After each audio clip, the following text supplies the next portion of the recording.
sense of tender, timid happiness. It was almost a nothingness, like when the breeze makes a blade of grass quiver. It was almost nothing, but I could see the tiny movements of my timidity.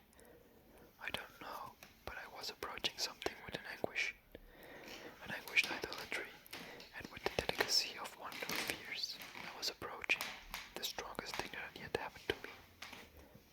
Stronger than hope, stronger than love. I was approaching that what I think was confidence.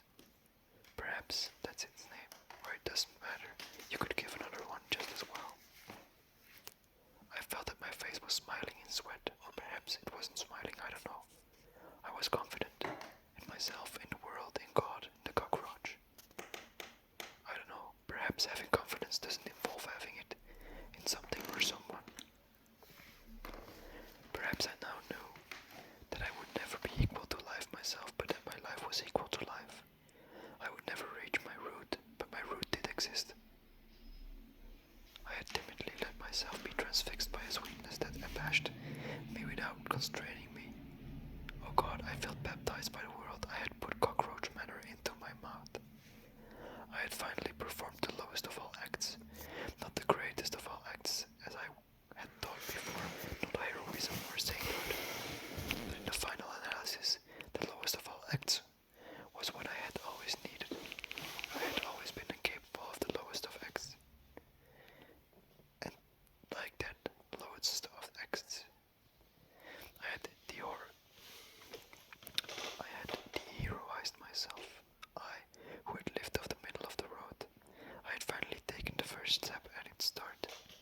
Finally, my husk had really broken, and I was without limit by not being I was. To the edge of what I wasn't, I was. What I am not, I am.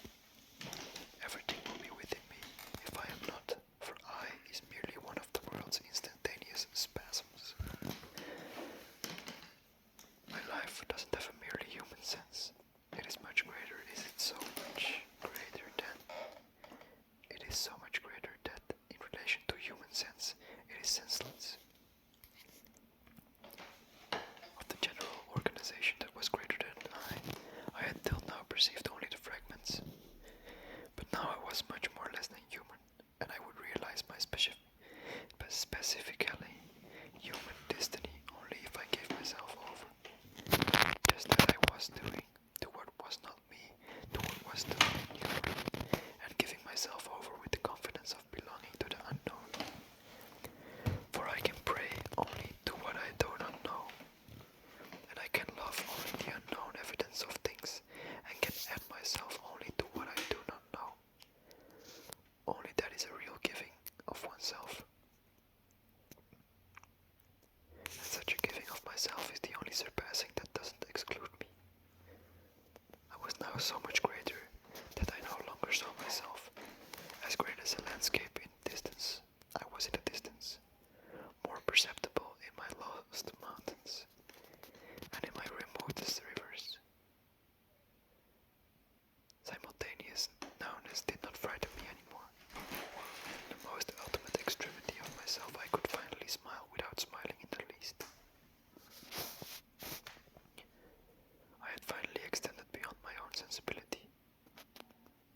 The world interdepended with me. That was the confidence I had reached. The world interdepended with me. And I am not understanding what I saw. Never again shall I understand what I saw, for how will I be able to speak without the word lying for me?